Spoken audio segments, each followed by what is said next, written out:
Ey dostlarım şehirde bir gyzy gördüm. Ol gyzyň ýzyna diwana boldum. Onuň gara gözleri şirindir sezi. Aklymy hayran etdi şol peri gyzy. Onuň gara gözleri şirindir sezi. Aklymy hayran etdi şol peri gyzy. Her gün barayyn men seniň ýanyňa. Yaralar salmaly ele meniň şanyma. Onuň gara gözleri şirindir sezi. Aklymy hayran etdi şol peri gyzy. Onuň gara gözleri şirindir sezi. Aklymy hayran etdi şol peri gyzy.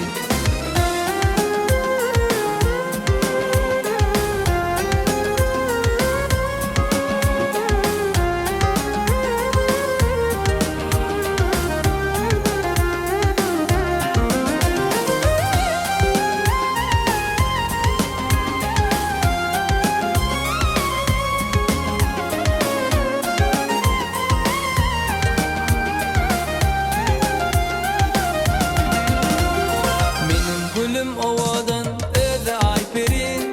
Ay yüzünü bezeyer kalem kaşları. Uğrunda köydürdün biz yanırdın beni. Aklımı hayran etti şol peri gyzy. Uğrunda köydürdün biz yanırdın beni. Aklımı hayran etti şol peri gyzy.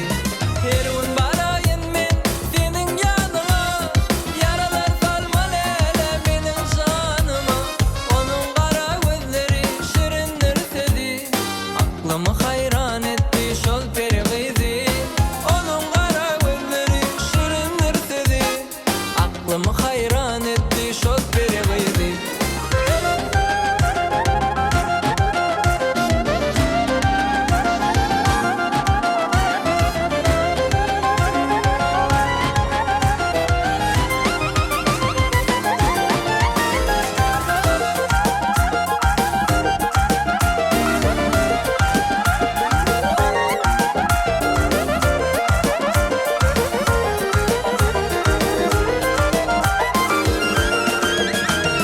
Sana bağış edip men aydım sazymy. Dinle yüregim